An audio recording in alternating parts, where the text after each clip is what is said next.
화성시 아리셀 화재로 인해서 많은 분들이 이제 희생이 되셨죠. 네. 이제 23분이 돌아가셨고 포함해서 31명의 사상자를 낸 경기 화성 리튬 배터리 화재 사고가 일어났는데 네. 이제 이 아리셀이라는 업체가 고용노동부로부터 3년 동안 위험성 평가 우수 사업장으로 선정이 됐다는 거예요. 그래서 심지어 아이고. 산재보험료 감면 혜택까지 받았다는 건데 이게 지금 위험성 평가라는 게 뭐냐면 사업장 내에 유해하고 혹은 위험한 요인들을 스스로 파악해서 이제 개선 대책을 수립하고 이행하는 그런 제도라는 거예요.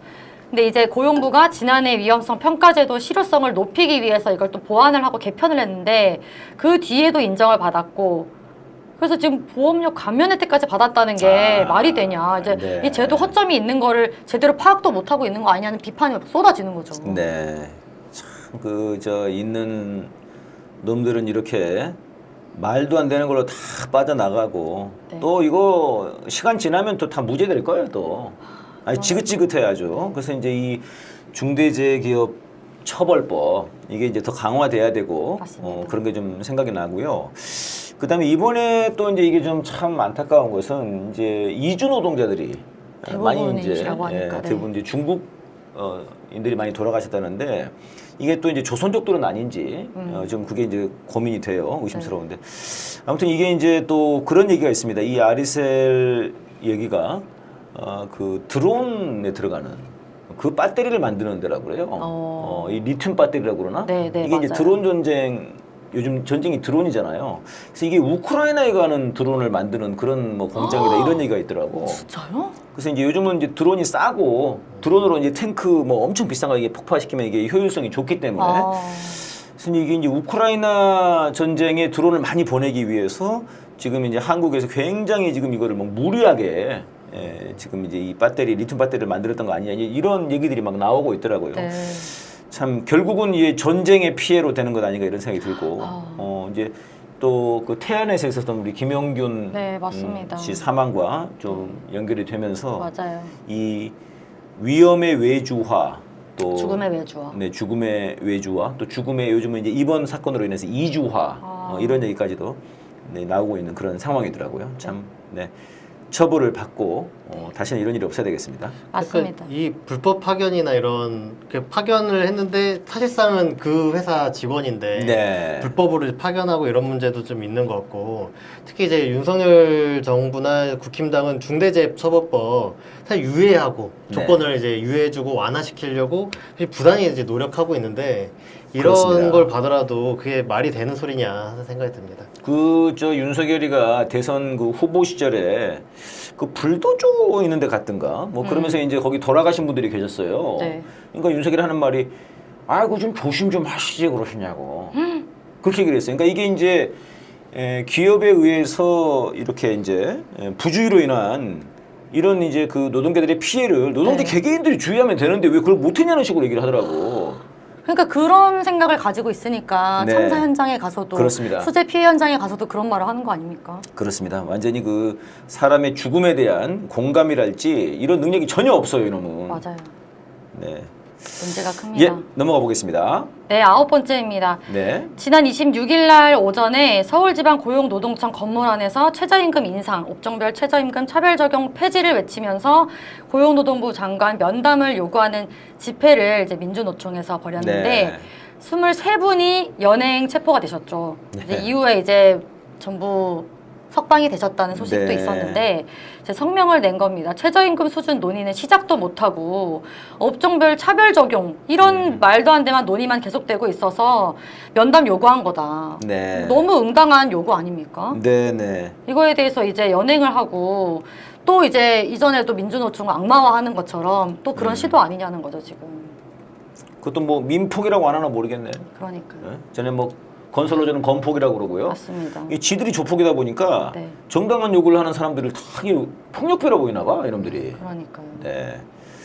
예, 원래는 지금 그 6월 말까지 해가지고 이 저 시한이었죠. 최저임금을 다 해결하기로 했는데 그 맞습니다. 시한을 넘겼어요. 네. 네, 그래서 지금 이제 내일 표결한다는 건가요? 오늘 표결한다는 건가요? 내일 표결을 갈 네네. 가능성이 있다. 네. 조금 미뤄질 수도 있는데.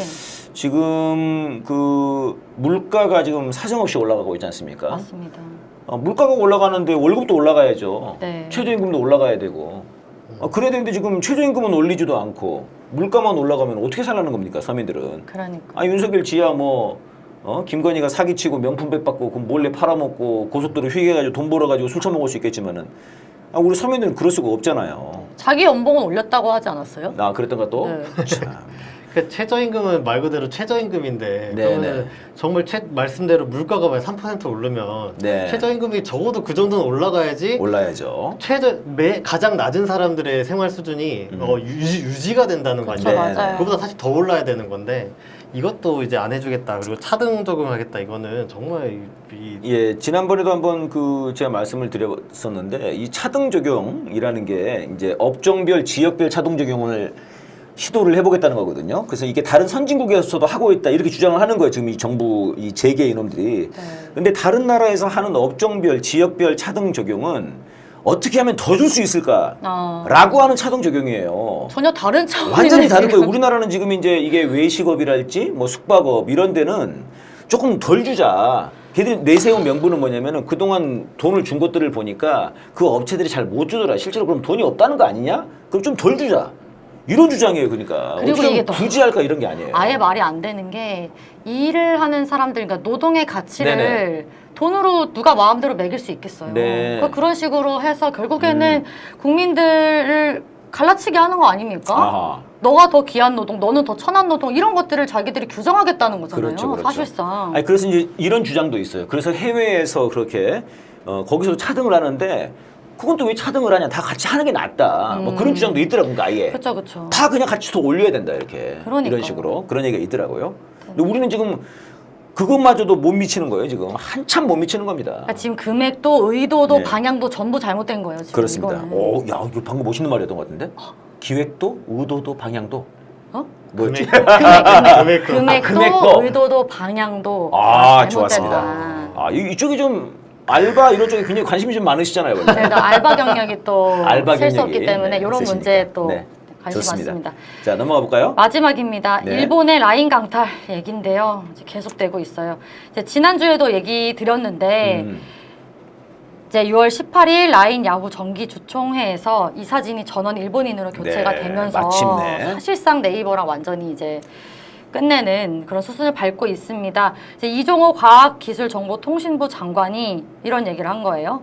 뭐 관련해서 정부 대응이 어떻게 되냐 이런 얘기들이 있으니까 네이버의 이익이 손상되는 것에 대해서 절대적으로 반대하는 입장이다. 뭐 법적 문제나 부당한 차별을 받게 되면 정부가 적극적으로 개입할 의지를 갖고 있다라고 하는데 이게 이미 지금 네. 이미 부당한 차별을 계속 받는 과정 아닙니까? 그렇습니다.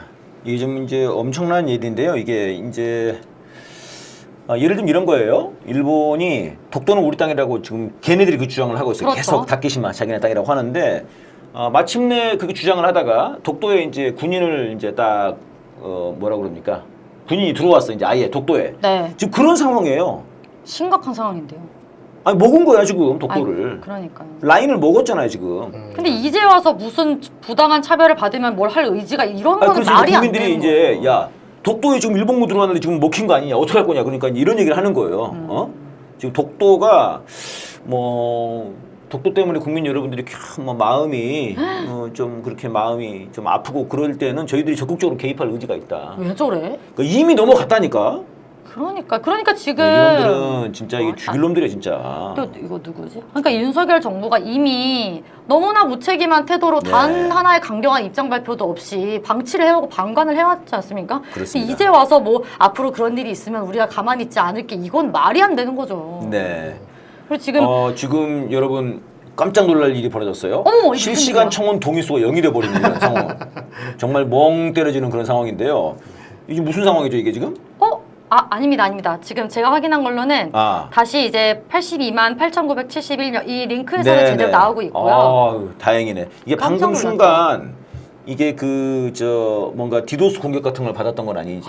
네, 그런 생각이 들어요. 이게 지금 그 의심들을 많이 하고 있어요. 그러니까 국회의 청원 자체를 공격하는 거다 이런 얘기도 있고요. 맞습니다. 지금 이것은 이제 한 프로그래머가 이걸 개발을 한 거거든요. 네. 그래서 국회에서 올라가면 그걸 신호를 받아가지고 네. 이거를 이제 집계로 보여줄 수 있게. 아. 그래서 지금 이제 촛불님 TV에서 이거를 보여드리고 있는데 다행이네요. 그래도. 이 서버를 또 공격할 수도 있거든요. 그럴 이 서버 수도 자체를 또 오, 그러니까 국회 서버만이 아니라 그래서 지금 그런 어려움들이 있습니다. 네. 네. 그러나 우리 국민들은 굴하지 않고 그럼요. 가고 있습니다. 복원됐습니다. 복원됐군요. 네. 이 정책위 의장님 이게 그러니까 왜 윤석열이 이 라인을 이렇게 그냥 한마디로 그냥 갖다 정말 바치는 일본에 거잖아요. 정말 입에다가 그냥 아유 드세요 하고 주냐 이거. 왜 이렇게까지 하는 네네. 왜 이렇게 하는 거죠? 그러니까 이게 윤석열 자체가 이제 우리는 윤석열을 이게 대통령이냐 싶은 사람이긴 하지만은 네. 이게 사실은 아무리 보수 세력이더라도 자기 기업을 지켜주고 뭐 이런 거는 보수 세력들의 약간 생리잖아요. 그 대기업이나 이 부자들이 자기 지지자들인데 그 이익을 지켜줘야지 원래 정상적인 그래도 보수 세력이라고 할 수 있는데 그 정도도 이제 안 된다는 거는 네. 뭐가 어쨌든 작용을 하고 있다 이렇게 봐야 되는 것 같고. 아하. 그럼 뭐가 작용하고 있느냐 했을 때 이 윤석열이 기본적으로 친일 매국 성향을 보이는 것도 있지만은 그 밑에 더 중요하게 우리가 봐야 될 거는 네네. 미국의 압박이 작용하고 있는 거다. 미국이 압박을 했다. 네. 라인을 먹게 하는데. 네, 왜냐하면 어허. 미국이 특히 이제 한미일 삼각동맹을 이제 하는 거가 미국이 굉장히 지금 시급하고 수건 사업이죠. 다급하고 수건 사업입니다. 그렇습니다. 그리고 지금 빨리 해야 되는 미국 입장에서는 그런 상황이기 때문에 그러기 위해서는 이제 윤석열 정권에게 빨리 일본에게 굴복해라. 한일 관계를 개선해서 한일 동맹 수준으로 가야 되기 때문에 네. 그러면 한일 사이에 있는 어떤 갈등들을 빨리 해소해야 되고 아하. 그러면 윤석열 네가 굽고 들어가라. 네. 한국한테 니네가 굴복해라. 이거를 지금 굉장히 압박을 강하게 하고 있는 거 아니냐. 그래서 윤석열도 뭐 속내는 모르겠습니다. 넘겨주는 게 기쁠 수도 있고 네, 하지만 네. 윤석열도 그거에 충실하게 따라서 라인을 뺏어가도 알겠다고 하고 네. 뭐 이런 상황이 아닌가 이렇게 볼 수 있을 것 같습니다. 그러니까 지금 미국이 마침내 이제 저희가 이제 좀 이따가 다룰 그 한반도 뉴스에서 이제 프리덤 엣지라고 하는 훈련을 시작했습니다. 맞습니다. 이게 이제 미국이 그토록 원했던 일이거든요. 한미일 군사 동맹을 맺게 하는 거. 근데 우리는 일본이랑 군사 동맹이 아니에요. 네. 맺을 수가 없죠. 철천지 원수 같은 놈들인데. 근데 아무튼 이거를 이루기 위해서 미국이 아주 갖은 애를 썼고요. 근데 이게 되니까 너무 기분이 좋은 거예요. 그래서 이제 뭐 용감한 시민상인가? 용감한 사람상인가? 네. 뭐 케네디 재단이었죠? 그래가지고 그거를 윤석열이랑 기시다 준다는 거 아니에요. 게다가 지금 그 국무부 부장관인 커트 캠벨이 야 이거 노벨 평화상 줘야 될 것 같은데 이러고 있어요. 그러니까 윤석열은 막 제가 노벨 평화상이니까 그 라인 정도는 그냥 갖다 드십시오. 이런 게 아닌가 하는 생각이 들고 저는 이제 이 생각이 떠올라요. 여러분 그 저 박근혜 탄핵 당시에 탄핵 촛불이 막 타올랐을 때 11월 말이면은 탄핵 촛불이 엄청나게 타올랐을 때였어요. 근데 그때 재미난 것 중에 하나는 이제 문재인 대통령이 그 당시에는 이제 그 대표였던 것 같은데 후보였나? 근데 명예로운 퇴진 얘기를 그쯤에 했어. 국민들이 이제 무슨 소리냐? 그럼 12월 초에 막 12월 5일인가? 뭐 엄청나게 나와서 촛불에. 네. 그러면서 탄핵으로 확 간 거거든요. 지금 마치 비슷해요. 맞아요. 조국 장관이랑 지금 우원식 그 의장이 개헌 얘기하는 거랑 비슷해. 어어. 이건 뭐 국민들이 다시 촛불로 정말 이게 무슨 소리냐? 무슨 개소리 이렇게 갈 거라고 보는데 그러네요. 제가 그때 좀 눈여겨봤던 거는 뭐냐면은 11월 말에 갑자기 지소미아를 통과를 시켜요. 국무회의에서. 이게 일본하고 우리하고 뭐 정보든가 이 군사 관련된 거를 이거 합의를 본 거거든요. 지소미아를. 그러네요. 그래서 문재인 대통령 된 다음에 이걸 바로 정지시켰죠. 근데 저는 그때 이거를 애들이 왜 통과시켰나. 그래서 저는 이렇게 이해를 했어요. 아 박근혜가 자기가 이제 몰리니까 그때 이제 뭐 쿠데타가 아니라 뭐였지 기무사 불러가지고 이게 계엄령을 내릴 거다. 이게 하나가 있었고 또 네. 하나는 미국한테 보내는 신호 아니냐 살려달라고. 아유 제가 지소미아를 할 테니까 좀 저 좀 살려주세요 이런 거 아니냐 싶었는데 지금 봤을 때는 이 미국이 박근혜가 언제 탄핵될지 모르니까 그 틈을 타서 그 상황에서 빨리 이거를 윤석열이 언제 탄핵될지 박근혜랑 그러니까 그 당시에 그 당시 지소미아를 빨리 통과시킨 것 같다 이거예요. 그러니까 지금도 마찬가지로 이거지. 윤석열이 언제 탄핵될지 모르니까 빨리 이 프리덤 엣지 이게 지금 완전 개꿀이거든요. 걔들한테는 이게 완전 꿀이야. 네. 프리덤 엣지가 한미일 군사동맹이 그러면서 이 꿀을 빨기 위해서 라인 정도는 네가 줘라. 그러니까 어떻게 보면 이렇게 압박한 거 아닌지. 윤석열이 이제 탄핵이 어차피 이건 살아남기 힘들겠다. 미국 입장에서 봤을 때. 그러면 이때 어차피 이제 탄핵될 판에 이 탄핵되기 전까지 최대한 이제 빨아먹자. 그렇습니다. 이렇게 나올 수 있다는 거죠. 그렇죠. 왜냐면 이걸 어쨌든 뭐 조약이나 이런 걸 한 번 나가면은 이걸 뒤로 돌리는 게 생각보다 이제 어려운 일인 거잖아요. 네. 그래서 문재인 정부 때도 평가할 점이 있겠지만 어쨌든 한일 지소미아를 종료하겠다고 했다가 결국엔 종료 못 시키고 결국 못 시켰어요. 유지시켰던 사실은 건데 종료시킬 수 있을 줄 알았어요. 문재인 대통령이 굉장히 세게 나왔기 때문에 근데 결국은 못했습니다. 그러니까 문재인 대통령이 말씀하신 대로 일본에 대해서 입장이 대체적으로 세게 네. 말하셨는데도 한일 지소미아를 결국엔 이제 유예시켰기 때문에 그런 거 보면은 여기도 이 윤석열이 탄핵되더라도 최대한 많이 나가놓으면 이걸 그런 거죠, 그런 거죠. 민주당이 뒤도 돌리는 거는 미국이 커버한다. 그렇죠, 그렇죠. 이러면은 오. 그러니까 이 지소미아도 돌이켜 보면은 이명박 정부 시절에 그때 청와대에 있던 김태호라고 하는 작자가 이거를 지소미아를 통과시키려고 노력을 했단 말이에요. 네. 근데 국민들이 막 들고 일어났지. 무슨 개소리냐. 그래가지고 김태호를 잘랐어요 그때. 근데 그 김태호가 지금 윤석열 맞습니다. 대통령실에 지금 가 있습니다. 네. 예, 지금 그런 상황입니다. 예, 그래서 이게 라인 이게 윤석열의 친일도 있지만 지금 미국 이런 압박 이게 굉장히 강한 것 같고요. 지금 참 너무 어처구니가 없습니다. 독도를 내준 거랑 똑같은 상황이 돼버렸습니다 지금. 네.